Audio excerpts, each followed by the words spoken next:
right, y'all. So, I mean, this is the first FutureDDS podcast, man. It's me, Tyler, Terrell, and Nick. What's up, everybody? What's going on? Hey, man. The flow is definitely going to get smoother, y'all. This is our first one.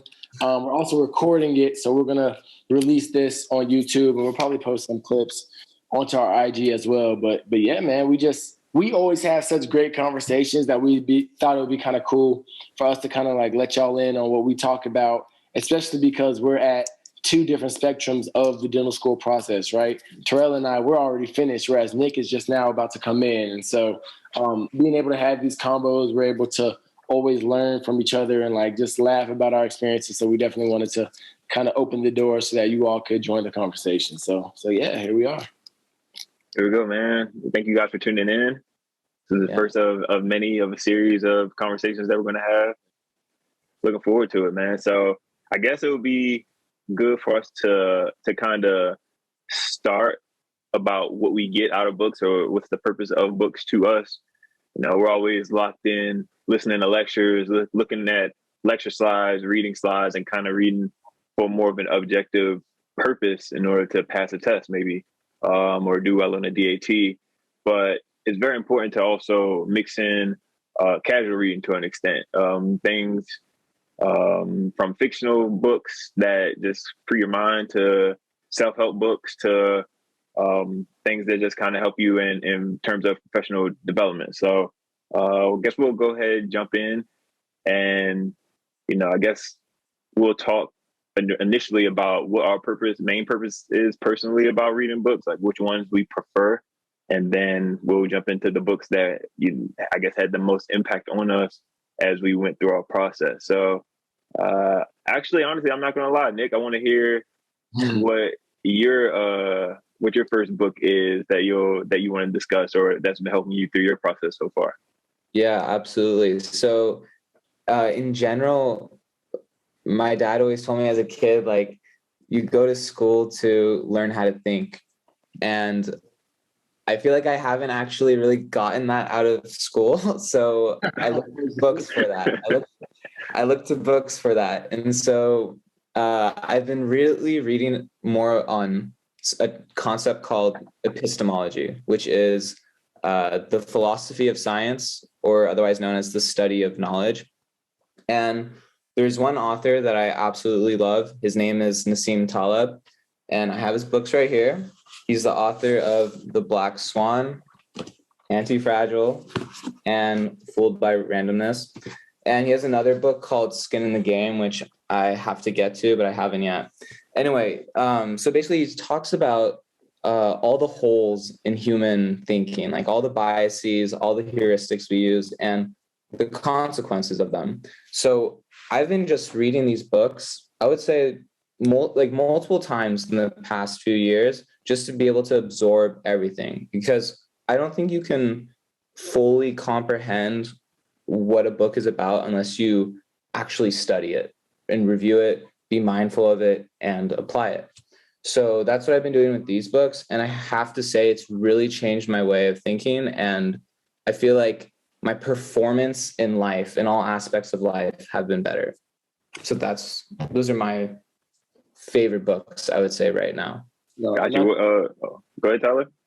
No, I was going to say I think that's real what Nick said, whereas it's like, I think we're kind of in this newfound age of like books being like somewhat popular again. And I think that a lot of people will read like, I read 50 books in a year, almost as like a measure of like, what is it, like vanity? Like when you're like super vain or whatever, maybe.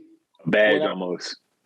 It's just like a badge. Yeah. Like, I read a book a week. When I'm like, in the grand scheme, like when I was trying to do stuff like that, it was more so like, I didn't recall or remember any of the lessons that I had learned. It was only when I revisited books and like took notes and really took time to like digest the book that it really meant anything to me. And so it's just kind of like, we're giving you these recommendations today because these are books that, one book that Nick might recommend or one book that Terrell might recommend. That might be a book that you might need to sit with for like 2-3 months and really absorb it and things of that nature. So it was really interesting that you said that, Nick, because I've kind of like gotten to a point where I'm just now understanding like, no. there's so much within these books, but it's more so how you apply it, how you really digest that information, and just how it changes your view on reality. So no, that was good for sure. And to add on that, there's that psychological like concept of your two systems, right? You have system 1 and system 2. System 1 is more like your instincts and like your emotions, and system 2 is your thinking brain. So I've noticed that when I read a like new concept in a book, I'll try to be mindful of it for not even a day, not even a week, like basically as long as I can, like just be as mindful as possible so that you're constantly thinking about it in your system 2. And then you'll see that over time, it becomes a habit. Like you no longer actually have to think about it, and it's just natural. And like, that's what I love about being mindful and like taking it slow with these books. You actually see that like your way of thinking changes, your habits change, and like your overall quality of life changes, as long as you're, reading for the right reasons, not to like, as you said, just signal towards other people, oh, I read books. Like, exactly. Yeah. So then can we ask you how, as a pre-dent, like any one of the books that you mentioned, like how have you directly applied it to your journey as a pre-dent trying to get into dental school? Yeah. So this might be a stretch, but I'll apply it to the DAT. So the Black Swan, in that book, basically what a Black Swan is, it's a highly improbable but consequential event. And it's because it comes from the unknown. Because if you knew about it, it wouldn't have happened, or it would have happened depending on if it's good or bad Black Swan. So for the DAT, I didn't know what to expect, right? And so I wanted to take it into my own hands and be as prepared as possible so that any randomness that comes from that unknown, that being like, I don't know what's going to show up on the test, I just want to be as prepared as possible and not get a high score by luck. I wanted it to be like, okay, if I take this test 100 times, 99 times, I'm going to get like a 24 up. You know what I mean? Right. Without doubt. Yeah. Without doubt. I think that's very important too, because a lot of those concepts that you get, some of those people that maybe guess and check or try to pinpoint some of those questions, when they get to dental school and have to recall a lot of that information, it may be harder for them to, recrystallize that information where you already have a more set foundation. So that's a very important part and a very important aspect, especially going through that process.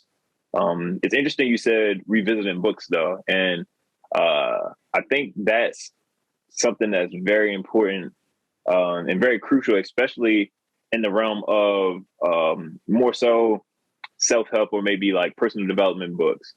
In the aspect that, again, like you said, every time, or I believe Taleb said, every time you read a new book, you pick something new from it. So even if you read, for instance, one of my favorite books is the Four Agreements. Four Agreements by Miguel Ruiz. So the Four Agreements essentially are: be impeccable with your word, don't take anything personally, don't make assumptions, and always do your best.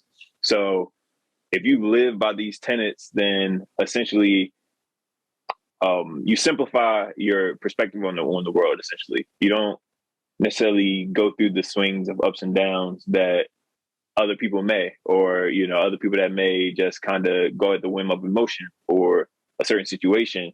A lot of these things allow you to be more reflective and look at these situations at a more objective way. You never know what someone else is going through or why they respond a certain way, or don't take it personally that you got a bad grade. Just understand objectively, like, this is what I needed to do. This is like, the teacher didn't have it out for me. Maybe I just needed to prepare better, or maybe I need to prepare differently. So you just look at different things from a lot of different perspectives. And I think that's one of the books that I actually read every year, and I feel like I get to gain a new perspective from it every time I read it. Not necessarily from the information maybe that's in the book, but maybe the perspective or the I guess you could say the current status of where I am in life. So maybe first year versus a third year, being in the classroom versus being in clinic, to now being a first year dentist. Every time I read it, the perspective and what I gain from it, or maybe what I want to implement into my own life, changes. So it's very important to go back, and especially those type of books, where you can go in and really gain something new from it, from reading it at a different time of life and being in different situations and different circles. So I think that was a very important part and a very crucial part that you brought up earlier. Yeah, and actually, just a side note, I just love being surrounded by people who read, because even if you haven't read a book, you'll learn something from that person who did read the book, right? So exactly. In terms of the 4 Agreements, I haven't read it yet, but my dad did read it, and he was telling me, I think it goes under don't take it personally, but if someone gives you a compliment, don't I don't know, let that affect you as well, right? Mm-hmm. Yep. Let a compliment just be like an insult as well. Like, don't let it affect you. Don't let it get to you. Do your own thing, right? So, yeah. So I feel like that's a book I definitely have to visit. And I heard it's not that difficult of a read, right? Like, super easy to read. Yeah.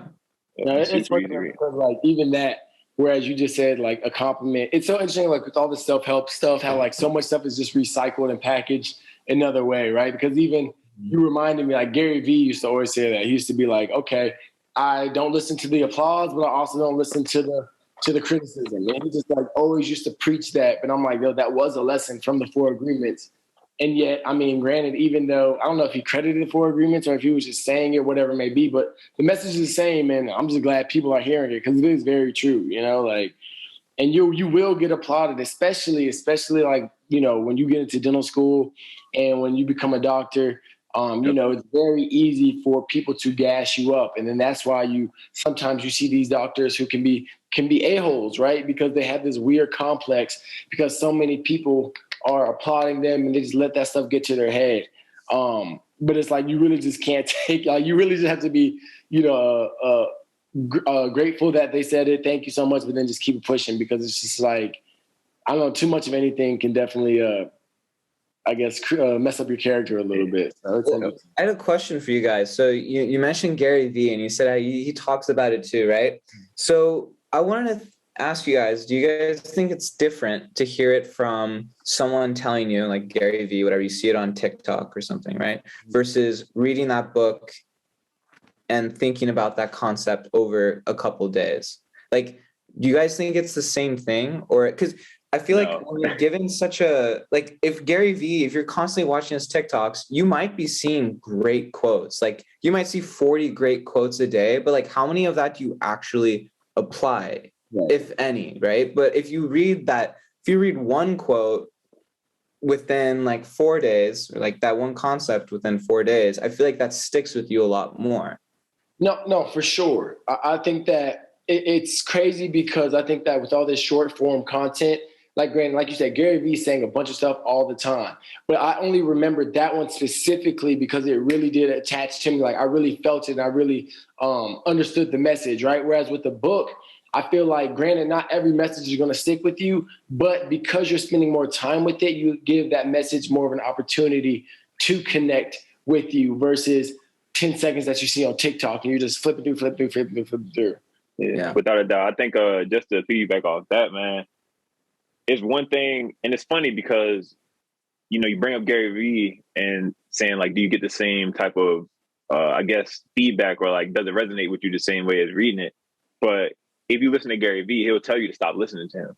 He'll tell you to go do, you know, and if it's whether it's he was reading a book or whether he heard it from a mentor, he was doing something in order to get to a position where he was doing it. So you can use those type of situations, or use, you know, Gary Vee or like ET or like some inspirational speaker to get you inspired to go do something. But you'll always gain more from being in it and doing it firsthand than you will from necessarily, I guess, you know, listening to somebody who's done it. You know, like, you can listen to somebody who's made $1 million 100 times, but if you don't go out there and actually try to do it or do it yourself, then you'll really never know how to make $1 million, if that makes sense. So, or get an A or whatever.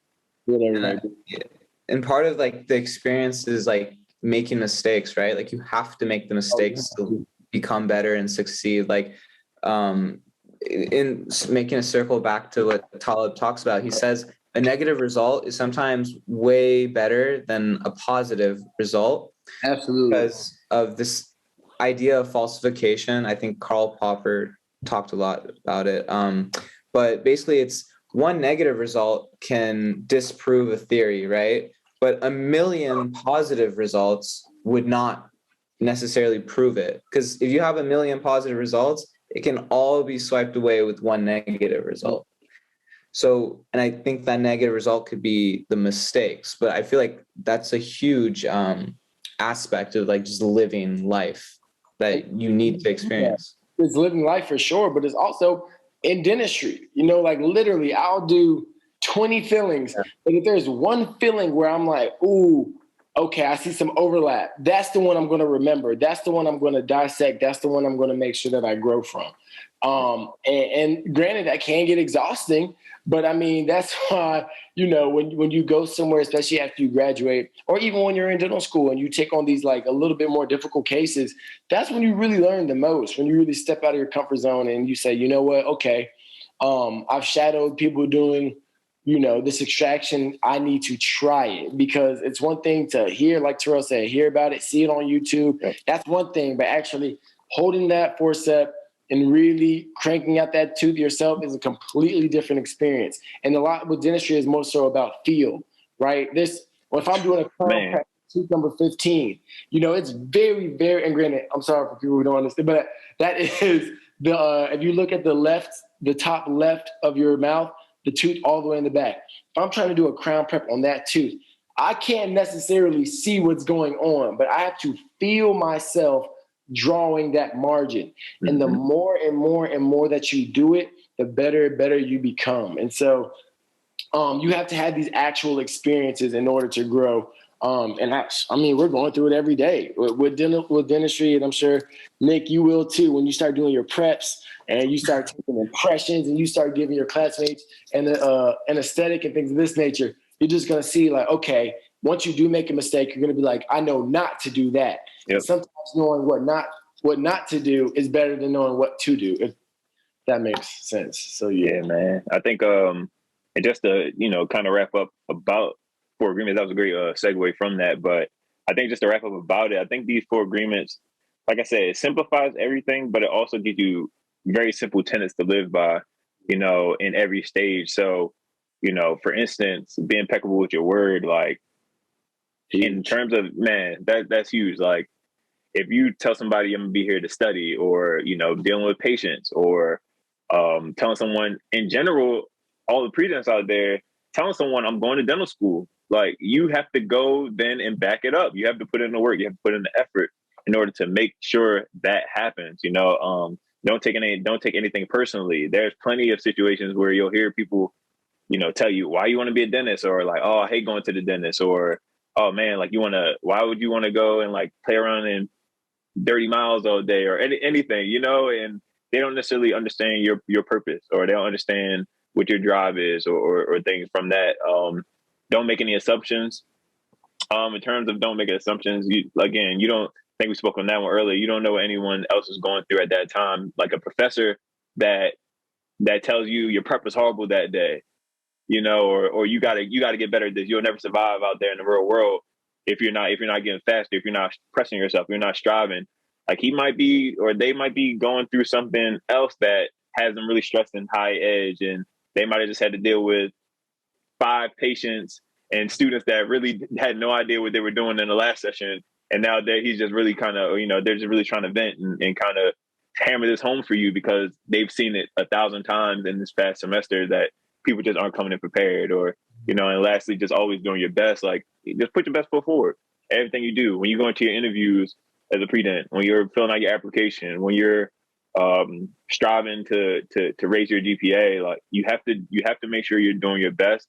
And honestly, once you make sure you're doing your best, even if you fail, again, like Tyler said, doing a prep, like if you're striving, you're doing your best, and you're making sure that you're putting your best foot forward, and you're doing everything and trying to continue to grow and develop, you'll always come out on the back end feeling better for doing it, even if you do fail. So I think that's one of those ones. Again, just going back and making sure you're reading that all the time, and when you need a little motivation or a new perspective or something like that, just reread it. They'll give it to you. So that's mine. I want to hear what Tyler's got in store now, man. He's been over there patiently waiting. Oh no. No. So, you know, I was thinking about this as, you know, when we think about this topic, I'm like, okay, I'm not a natural like reading type of person. Like, granted, I like to read.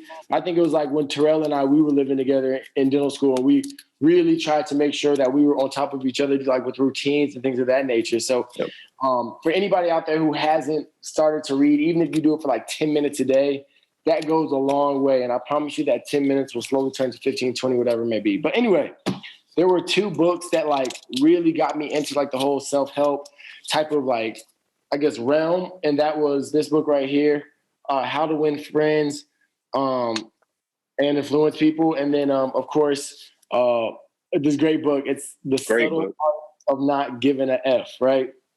I don't want to, we're not going to cuss on here, whatever. But, but anyway. Family show. Those two books, literally, anybody in dental school, any dentist definitely needs to read this. Literally, dentistry is, I would say, 80% communication. You know, I recently read another book. It was called Titans of Dentistry. And it was a book where they went in and they interviewed a bunch of different dentists. And literally, when they asked the dentist what was the number one skill that distinguished a great dentist from an average dentist, and then literally, I would probably say maybe 70% of those dentists would say it was communication. You know, you have to be personable. You have to be likable. But keep in mind, everybody's not going to like you. But the people who do like you, you know, you want to take care of them. You want to be there for them. You want to be somebody that they can rely on. You want to be their doctor. And therefore, this book, literally, and this is for anybody, if you're in dental school, med school, whatever, everybody needs to read this book. Just even like a little tidbit, something that I read in the book that you probably don't even like think about, but it's very true. It says like everybody loves like their name. Everybody's name is their favorite word, right? Yep. So when what's your name, doesn't it you feel kind of good, or you might feel surprised, or just feels a little bit more warm if somebody's like, oh, hey, Kevin, or hey, Ashley. You're like, oh, hey. You know, you might even feel bad for not knowing their name, but the fact that they knew your name, you automatically feel a little bit better about the communication or the conversation that you all are about to have. So little things like that, great resource, great book. Now, The Subtle Art of Not Giving a F. Now, listen to me, everybody. A lot of people who go to dental school, and a lot of dentists in general, are very, very type A. And I think that at some point we have all dealt with this where we cared entirely too much about what other people think about us. So this book literally just puts so much into perspective of as far as like, granted, we think everybody's looking at us. We think everybody cares about us. But in the grand scheme, everybody is going in their own storyline. They're going through their own stuff, their own problems. They're not worried about you. And like little subtle things like that within that book just really helped me recognize that, like, you start getting anxiety about people's opinions and things of that nature. But in the grand scheme, like, none of it really matters in the grand scheme, especially if you are a good person, right? So as long as you treat people right, which I hope you're doing anyway, because you're trying to become a dentist and therefore you need to do that naturally. But as long as you kind of stick to your core values and you do what's right, somebody hating on you, which is always going to happen, like, it just really cannot faze you and it cannot knock you off your game, because there will always be things that come up. So that's another great book that I highly, highly recommend to everybody, especially with everybody in this new social media age. Everybody needs to read that book. And then quickly, I want to just kind of like show you all, like, the reading doesn't stop. So I just mentioned that I had read a Titans of Dentistry book. Well, I'm also reading a book on communication with my patients called Don't Wait for the Tooth Fairy. Now, I've sat down with patients, had different exams, and I've recognized that my ability to basically break down the procedure or what they need done, that is huge, right? If they're able to understand what is going on in their mouth and what I want to do, then everything goes a lot more smoothly. Whereas if I'm kind of like not doing the best job of communicating, like, hey, you have a cavity, or you need to have a cleaning, because if you don't have a cleaning, your gums are going to continue to be inflamed. And if your gums are inflamed, you're going to lose your bone. And then if you're losing your bone, you're going to lose your teeth. If I'm not saying these things and I'm not connecting with my patients, the entire experience is ruined. And so I recognize how important that was when I got this book, reading this book now. And like Nick said earlier, I'm applying the lessons from the book and directly into practice. So I'll literally read a chapter and say, okay, today I'm going to go and make sure that I'm applying this message to this patient. And that's all it is, repetition, repetition, repetition, and really incorporating it into my flow of treatment presentation. So yeah, I mean, I think we've talked a lot today, y'all. We got some gems. Yeah, we got some gems. And it's crazy because I think the three of us know that we could continue talking for another 10 minutes? No, right? Like we can just keep going, but we can talk all day about this, honestly. How about we let the audience decide? Like, if you guys want a part 2, let us know, and we'll if you want a part 2, let us another list. All avid readers here. But I guess just to break down the list again, so my books, The Subtle Art of Not Giving an F, and then How to Win Friends and Influence People. Those are my 2 books. And then, of course, Don't Wait for the Tooth Fairy. That's what I'm reading now as a practicing dentist. So what about you, Terrell? Yeah, man. So again, just to recap, my main book that I would suggest to anyone in any aspect or any point in their journey getting into or through dental school is The 4 Agreements by Don Miguel Ruiz. And then again, just another little extra one that I'm reading that I'm really enjoying right now is also Meditations by Marcus Aurelius. So we can get into that one maybe on the next episode, but definitely 2 books that I would highly suggest everyone kind of go out there and start diving into. And what about you, Nick? Yeah, and my 3 books, in order, they were Fooled by Randomness, The Black Swan, and Antifragile. And the author, his name is Nassim Taleb, and I highly recommend it. You don't have to go in order. Start with any book, but I promise you, if you really invest in it, it will change the way you think. So I'm happy about those books, Nick. Honestly. Yeah. But no, thank you all for joining us on the first FutureDDS podcast. We appreciate y'all listening to us. It's been a good time. Yeah, let us know. Let us know any feedback that you have for us. More books that you guys have suggestions for us, as well as what type of topics you want us to talk about on future episodes of the FutureDDS podcast. That's gonna wrap it up. Thank you guys for tuning in. All right, y'all. Guys, peace.